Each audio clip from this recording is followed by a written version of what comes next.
По убиството на Тодор Александров започнале жестоки пресметки по македонското револуционерно движење.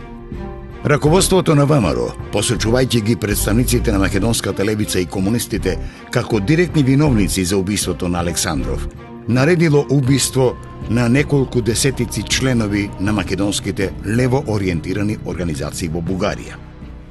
По убиството на Тодор Александров, особено во месец септември 1924 година, се случуваат голем број на меѓусебни физички ликвидации во македонското револуционерно движење. Може да се констатира дека тоа е македонската Вартоломејска ноќ. 13 септември 1924 година во Горна Џумаја се случуваат неколку десетици убиства на атентатори испратени лично од Ванчо Михајлов, кој што бил кооптиран како член на Централниот комитет на ВМРО, против представници на македонската левица. Тоа претежно биле луѓе од Елинденската организација, кои што биле ликвидирани под обвинение дека учествувале во заговорот против Тодор Александров. Убиството на Тодор Александров му послужило на Иван Михајлов да се пресмета со сите евентуални негови конкуренти во Централниот комитет на ВМРО. Убиството на Александар Протогеров тој го оставил за полосна затоа што Протогеров веќе бил во поодминати години и немал толкова моќ во Централниот комитет. Михајлов се зафатил да ликвидира се што било против него или евентуална конкуренција во хиерархијата на ВМРО. Затоа се случиле тие горноџумајски убиства. Во редовите на ВМРО настанале прегрупирање. Покрај уставно избраните членови на Централниот комитет на ВМРО, Александар Протогеров и Петар Чаулев, во организационите работи директно се вклучил Иван Михајлов, прогласувајќи се за наследник на Тодор Александров и за нов лидер на организацијата. Че може да се каже дека уште со самото доаѓање на Иван Михајлов на чело на организацијата, односно како член на ЦК на ВМРО, во самата организација се изврши една поделба меѓу две струи. Може слободно да се каже на една струја на интелектуалци, како што беа Георги Беждаров, Наум Томалевски, Кирил Прличев, Јордан Бадев, Васил Пунтев. И од друга страна, се каже тој војнички кадар, покрај Иван Михајлов, тука беа и Кирил Дрангов, Јордан Ѓурков, Борис Бунев и други војводи, пресе војводи на организацијата. Тука треба да се спомене дека биле убиени во тој временски период неколку недели, не само во Горна Џумаја, во Софија, во Варна и во другите поголеми бугарски градови. Според некои статистички податоци за околу месец дена се убиени од 200 до 300 македонски револуционери од сите идејни теченија. Карактеристични се секако атентатите и убиствата на Димо Хаджидимов и на Славчо Ковачев, направени во исти ден на 13 септември 1924 година, само на неколку часови разлика. Прво е убиен едниот револуционер, па другиот. Уште во своето прво интервју за еден странски вестник, Иван Михајлов го најавил со поголема енергија продолжувањето на делото на Тодор Александров, изложувајќи ги основните програмски цели на организацијата: единствена и независна цела Македонија со седиште во Солун. Врска со политичката платформа на македонската ВМРО, односно незиниот став кон македонското прашање, може да каже дека во нашата историографија некои работи се доста премолчани, бидејќи самата документација на организацијата дава нови моменти, нови согледувања.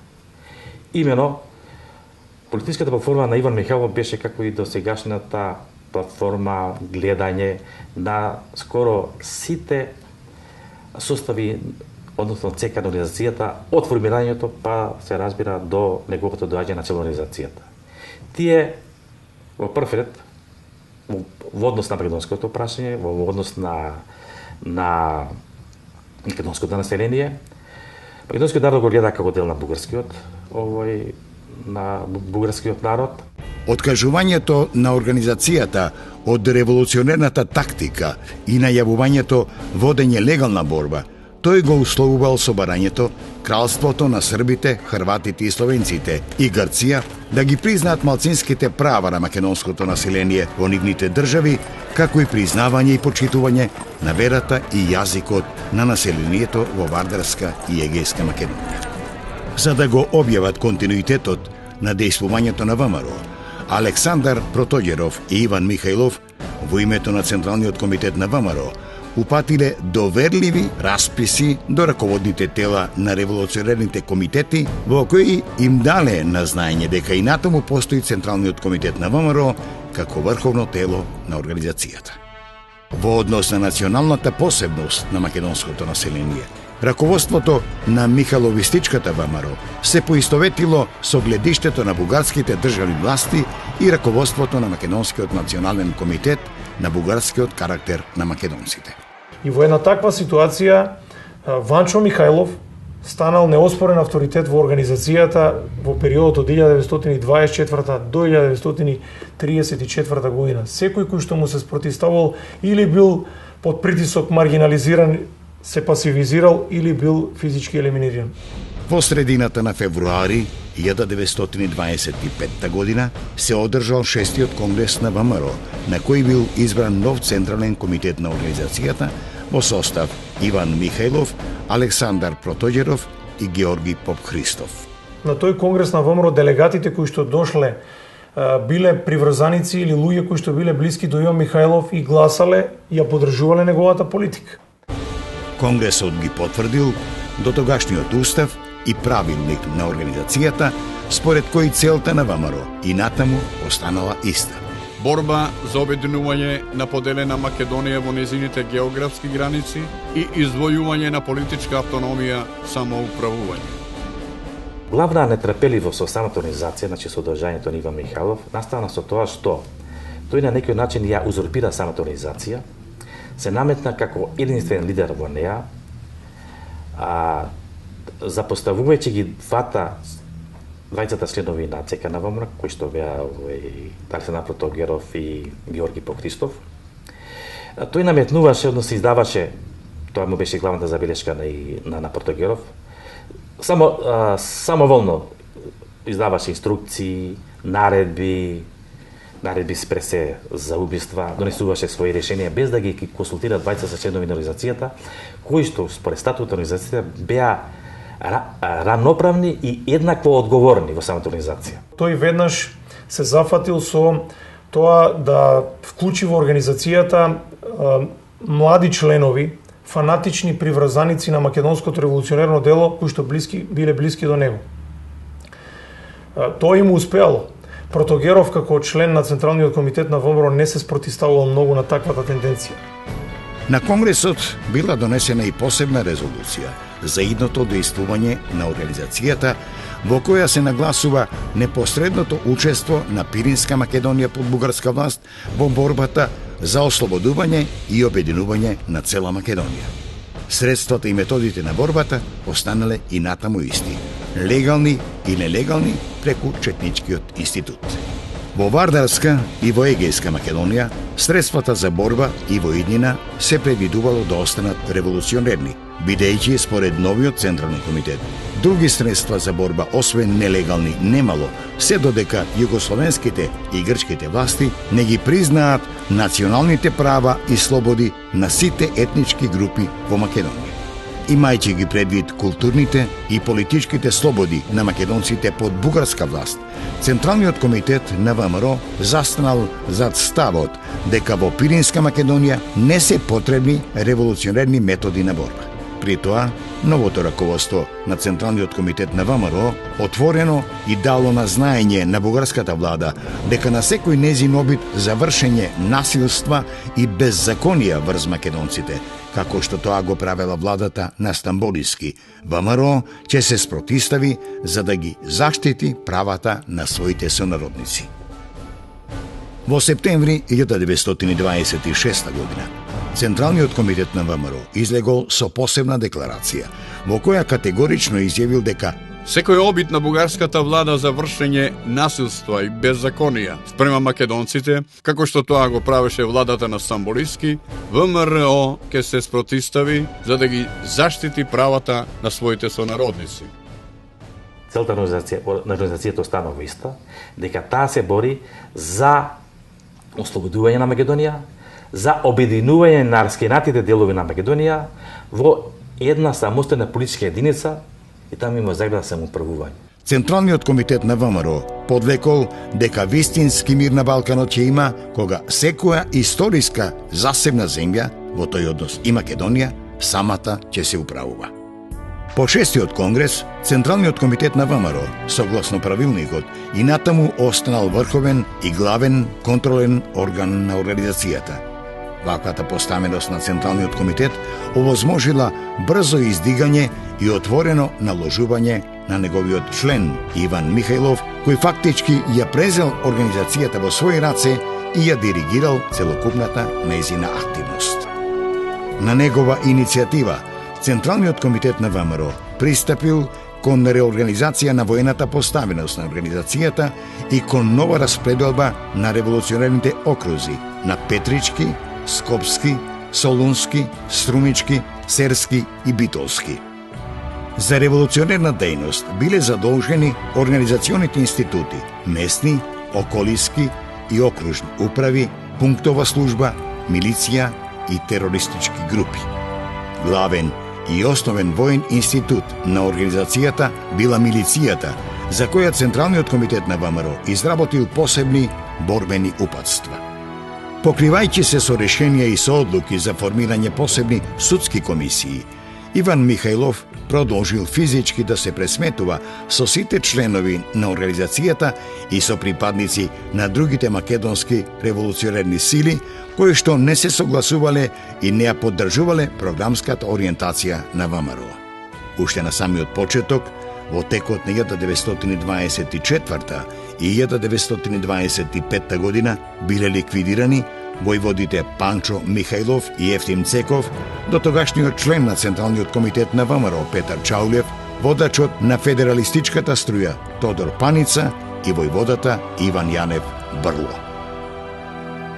На 6-тиот конгрес на организацијата за членови на задграничното представништво биле избрани Георги Баждаров, Кирил Прличев и Наум Томалевски.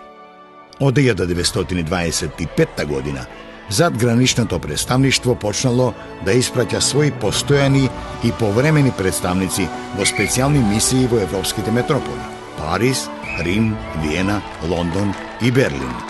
Со испраќањето на ваквите мисии во странство, ВМРО за кратко време успеала да организира и своја надворешно политичко дипломатска мрежа со развиена информативна служба. Во првите години од консолидирањето на Михайловистичката ВМРО, нејзините вооружени акции продолжиле со истата тактика на автономистичката ВМРО на Тодор Александров, со повремени четнички дејствувања во Вардарска и во Егејска Македонија. Главните вооружени акции и натаму биле вперени против државните, воените и полициските власти во кралството на србите, хрватите и словенците во Вардарска Македонија. Централниот комитет на ВМРО во своите решенија, писма и апели ја повикувала организацијата своите акции да ги насочува против српската окупаторска власт, а особено кон убивање на српските високи државни чиновници, како и кон уништување на ренегатите и шпионите кои го измачувале македонското население. Во текот на 1925 и 1926 година во Вардарска Македонија подолго време престојувале Кочанската чета на војводата Ефтим Полски, Царевоселската на Дончо Христов, Кратовската на Мите Опилски, Паланечката на Стојан Врбенов, Кумановската на Крсто Лазаров Конјушки и Скопската на Величко Вењанов. Овие чети преку пунктовиот началник на Ќустендил Владимир Куртев биле во постојана врска со Централниот комитет на ВМРО и дејствувале по негови инструкции. Изменетите општествено-политички и економски услови во Бугарија, а посебно во Вардарска и во Егејска Македонија, ја наложиле потребата од отстапување од основните принципи и традиционалните форми на вооружената борба на Михајловистичката ВМРО. Новата вооружена стратегија подразбирала праќање чети со помал број комити и во помали групи во Вардарска и во Егејска Македонија, поради тоа што големите чети потешко се движеле по теренот и бргу биле откривани од државните власти. Значи, четничкиот метод на борба бил речиси целосно напуштен. Него единствено во тој временски период до 28 година го практикувал Александар Протогеров, кој што со чети навлегувал од територијата на Албанија во западниот дел на Македонија. И тука имаме некакво четничко придвижување, но само до 1928 година до убиството на Александар Протогеров. Ваквата промена била диктирана и од реалните општествено-политички околности на веќе зајакнатите државни режими и концентрацијата на огромни и добро вооружени воени и полициски сили во Вардарска и во Егејска Македонија. На тој начин, традиционалниот метод на дејствување со вооружени чети бил заменет со терористички акции преку конспиративни групи, така наречени тројки или петорки. Од вклучувањето на Иван Михајлов во Централниот комитет на ВМРО се променили и методите на борба на организацијата. Големите чети на организацијата веќе биле минато. Тој ги заменил со создавање на помали групи, така наречени тројки или петорки, кои што обично биле облекувани во цивилна облека, за да не бидат забележени од српската, односно грчката власт. Ја преминувале тогашната бугарско-српска, односно бугарско-грчка граница, ги извршувале акциите во Вардарска и Егејска Македонија и незабележано се ваќале во Пиринска Македонија.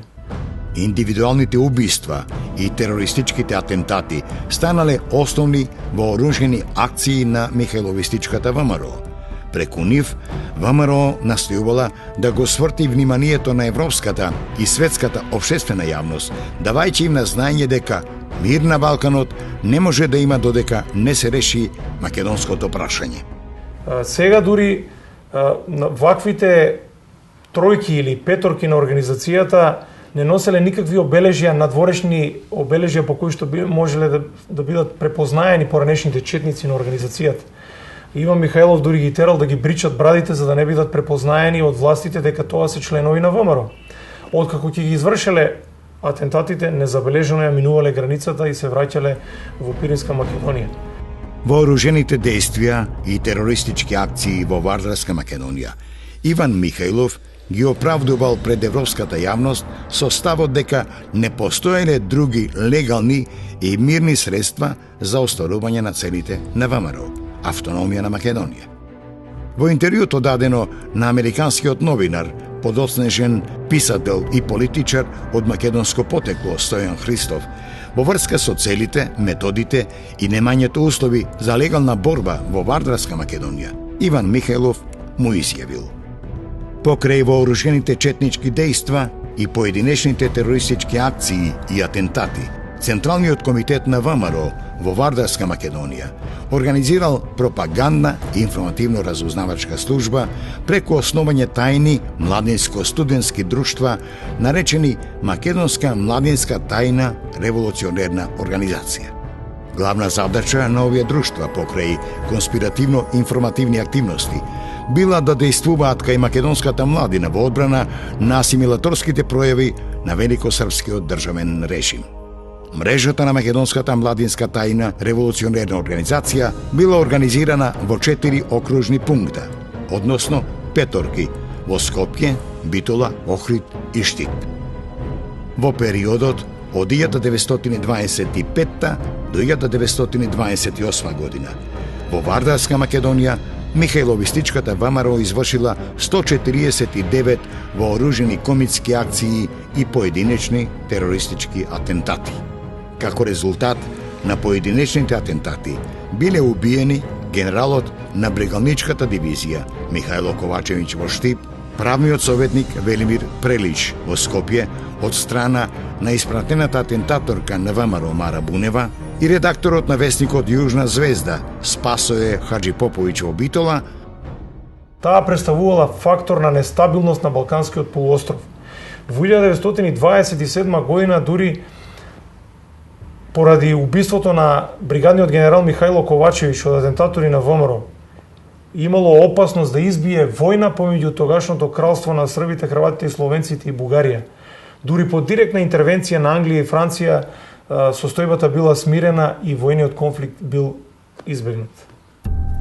Преку вооружените дејства и терористичките атентати кои силно одекнале во европската јавност, се остварувала и една од целите на револуционерната тактика на Иван Михајлов да го држи отворено македонското прашање и да се оневозможи зближувањето на владите на кралството на србите, хрватите и словенците и Бугарија. Михајловистичката ВМРО ја претворила Пиринска Македонија во основна база на организацијата, односно во главен воен, регрутен и материјално-финансиски извор на организацијата. Во тие моменти организацијата се финансирала од помошта на бугарската влада, но особено од финансиската помош на воено-офицерската лига на Бугарија, каде мнозинство биле македонци. Тоа навистина е период кога и покрај одредени несогласувања може слободно се констатира дека ВМРО имала цврста поврзаност со бугарската влада. Особено Иван Михајлов се поврзал со владата на Андреј Љапчев, кој што бил македонец по потекло. Љапчев се наоѓал на чело на бугарската влада од 1926 до 1931 година и тоа е период на најцврсти врски на организацијата со бугарската влада на Љапчев. Давајќи му приоритетно значење на Пиринскиот дел на Македонија во идното дејствување на организацијата, новиот Централен комитет на ВМРО на 6-тиот конгрес донел специјални резолуции во кои ги определил рамките на своето дејствување во Македонија под бугарска власт. Во конгресните резолуции јасно и недвосмислено се истакнувала потребата за учество на бугарска Македонија, односно на Пиринскиот дел на Македонија, во борбата за ослободување и обединување на цела Македонија. Исто така, во овој период треба да се подлече дека усовршувајќи ја ова негова платформа за независна Македонија, тој од 1928 година, според документите на ВМРО, тој самиот вели дека пишува и гледа на Пиринскиот дел на Македонија како основно јадро околу кое треба да се обединат и другите делови на Македонија, како што се Вардарскиот и Егејскиот дел на Македонија. Па од 1932 година, тој на самите документи на ВМРО става знак, дека Пиринскиот дел на Македонија го нарекува Пиемонт. Основните цели што требала да ги има Пиринска Македонија, според Иван Михајлов, биле да служи за војна база за префрлување на вооружените чети на организацијата преку границата, да представува основен извор за материјални средства потребни за револуционерната борба за поробена Македонија.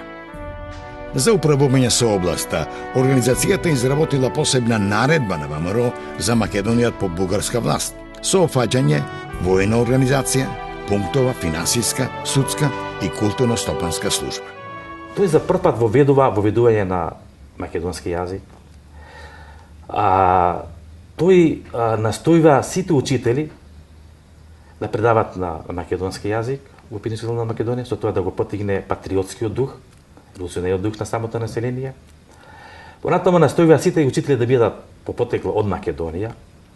Воспоставува курсеви за описменување на населението, формира бесплатни кујни, понатаму стипендира талентирани студенти и ученици во странство и самата организацијна каса, тој помага на населението во храна, во жито. Исто така, од касата на организацијата се градат известен дел на болници, патишта, чешми и училишта.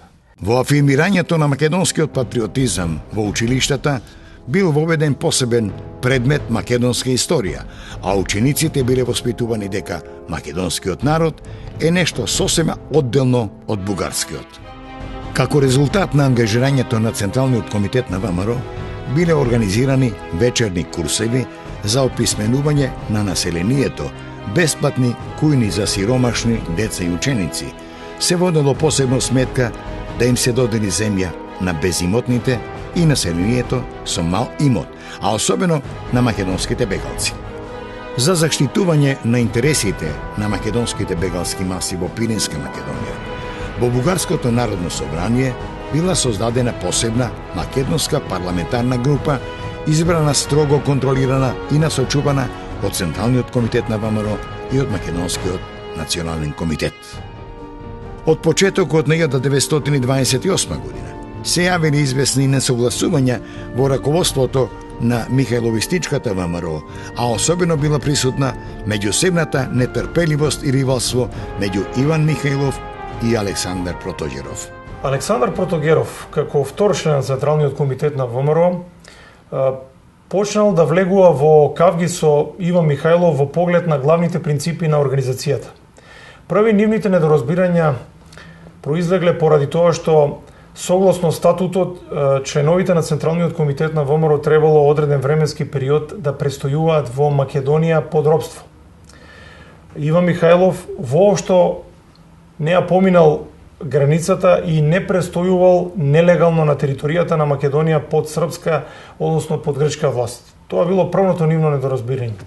Второто недоразбирање произлегло од се почестите контакти што Иван Михајлов ги имал со бугарската влада, на што Протогеров не се согласувал затоа што му забележувал дека организацијата отстапува од главните нејзини цели. Третата забелешка била во тоа што начинот и методите на борба на старата ВМРО веќе биле изоставени.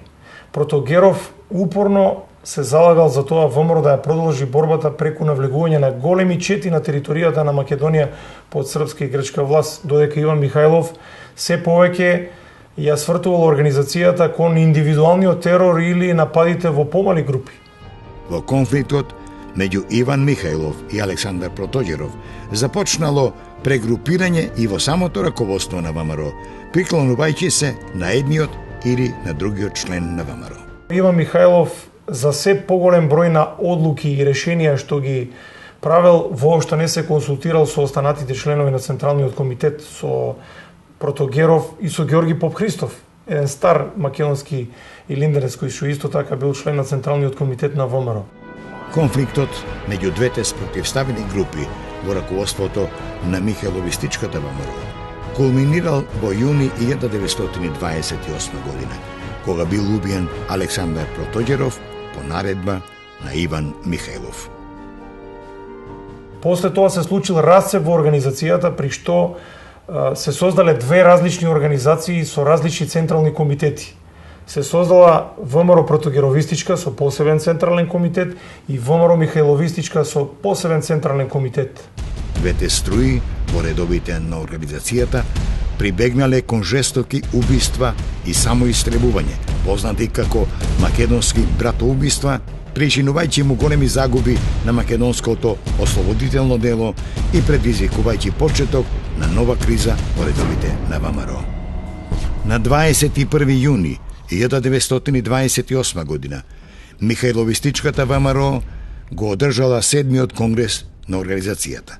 Во новиот централен комитет на ВМРО, покрај Иван Михајлов, биле избрани и Иван Караджов и Страхил Развигоров, а како резервни членови Јордан Ѓурков, Владимир Куртев и Иван Попевтимов. На овој конгрес била донесена посебна резолуција во која извојувањето на автономијата на Македонија било поставено како единствен услов за мирен развиток на балканските народи и за нивно поврзување во поширока државна заедница постапена врз начелата на слободата и рамноправноста. Преку принципот на автономијата, раководството на оваа струја го гледало обединувањето на трите дела на Македонија во одделна и самостојна држава во рамките на Балканската федерација. Тој од 1926 па до 1930 година ја минува својата платформа во однос на ослободената Македонија и прв пат тој пропагира независна Македонија. Главен заштитник на Михајловистичката ВМРО до распуштањето во 1934 година и натаму останала официјалната бугарска власт, особено министерот на војската генералот Александар Волков и председателот на владата Андреј Јапчев. Основната вооружена дејност на Михайловистичката ВМРО и натаму била насочена кон Вардарска Македонија, настојувајќи да ги оневозможи сите обиди на бугарско-југословенско зближување. Во април 1932 година бил одржан 8-миот конгрес, последен конгрес на Михайловистичката ВМРО. За членови на новиот Централен комитет биле избрани Иван Михајлов, Владимир Куртев и Георги Настев. Конгресот донел резолуција во која била потврдена целта на организацијата во борбата за автономија или самостојност на Македонија.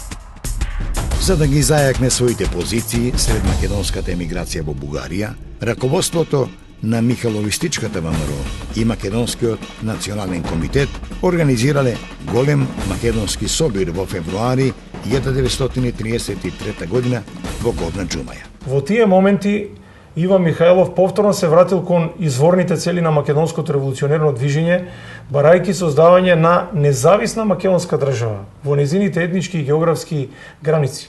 Но тоа се моменти кога ВМРО веќе ја немала поддршката на македонската емиграција во Бугарија и на македонците во Пиринска Македонија, па затоа Михајлов радикално ја свртал својата политика во поглед на македонското прашање. Тоа особено било присутно на тој голем собир на македонската емиграција во Горна Џумаја во 1933 година, каде градот бил излепен со голем број на плакати и знамиња на кои што се барало создавање на независна македонска држава. Но тоа е веќе залезот на организацијата.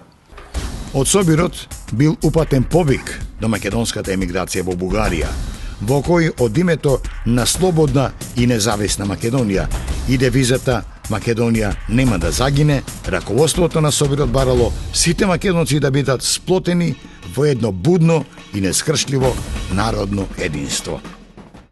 Тој на некој начин представува еден вид пресврсница во самата организација, односно доаѓа до уништување, до забрана на организацијата. А тоа причината е што на самиот горноџумајски настан се разбира во организација на Иван Михајлов е истакната пороката, се манифестирало за ослободување на Македонија, за откинување на Пиринскиот дел на Македонија и обединување со другите два дела на Македонија, даваче и знаење на бугарската влада, на бугарската власт, дека ВМРО ќе се бори за ослободување и создавање на независна македонска држава. Против сепаратистичките тенденции и гласно истакнатата парола на Иван Михајлов за независна Македонија остро реагирала бугарската општествена јавност. Тоа на некој начин ги поттикна сите политички структури во самата Бугарија, бидејќи тие беа уплашени од интегритетот на самата држава, уплашени за него изгуби Пиринскиот дел на Македонија.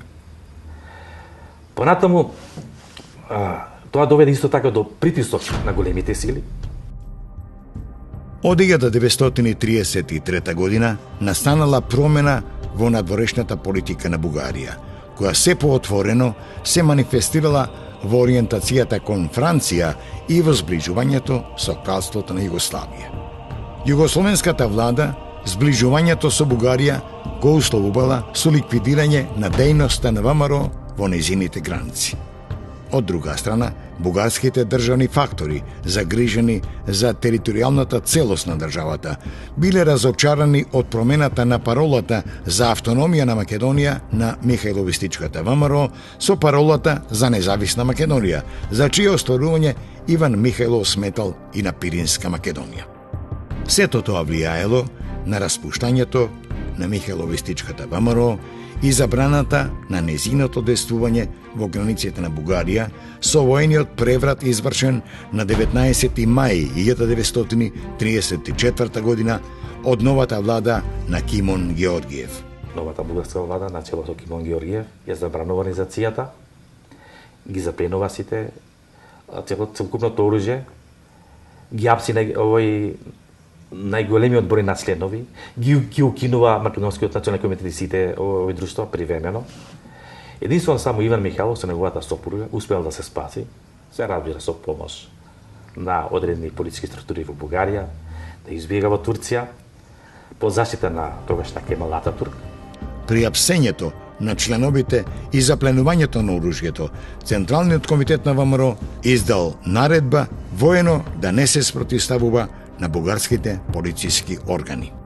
Интересно е тоа што Иван Михајлов како член на Централниот комитет на ВМРО издал наредба оружјето да се предаде на мирен начин.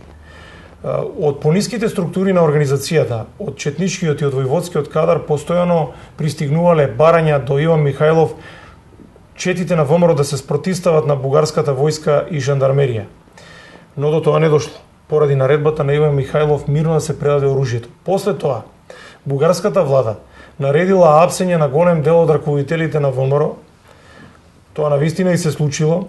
Голем дел од четничкиот и војводски кадар на ВМРО бил уапсен, но Иван Михајлов заедно со неговата сопруга успел да побегне првин во Турција. Со забраната на Михајловистичката ВМРО во границите на Бугарија, таа го насочила своето дејствување на надворешен план, поврзувајќи се уште поблиску со националистичките и фашистичките кругови на Италија, Германија, Унгарија и на Хрватска. ВМРО уште во 20-тите години имала интензивна соработка со опозиционите партии во Хрватска, пред се со Хрватската републиканска селанска странка, додека на нејзино чело бил Стјепан Радиќ. Но Радиќ бил пацифист по убедување и не ги одобрувал вооружените методи на борба на ВМРО. Во почетокот на 30-тите години, кога во Хрватска се засилило усташкото движење, Иван Михајлов воспоставил контакти со усташката организација. Атентатори на ВМРО оделе во хрватските логори на усташката организација во Унгарија и таму ги обучувале хрватските терористи за терористички начин на дејствување. Значи, слободно може да се констатира дека ВМРО имала контакти не само со хрватската усташка организација, туку и со сите ревизионистички револуционерни движења на Балканот кои што биле против версајските граници на кралството Југославија. ВМРО во својата програма јасно зацртала дека се бори против уставниот поредок и границите на кралството Југославија и за создавање на една независна или автономна македонска држава во нејзините етнички и географски граници. Во организација на овие реваншистички сили, на 9 октомври 1934 година во Марсеј атентаторот на ВМРО Владимир Георгиев Черноземски извршил атентат на југословенскиот крал Александар Караѓорđević, при што бил убиен и францускиот министер за надворешни работи Луи Барту. Тоа всушност бил и последниот вооружен чин на организацијата која веќе била расформирана.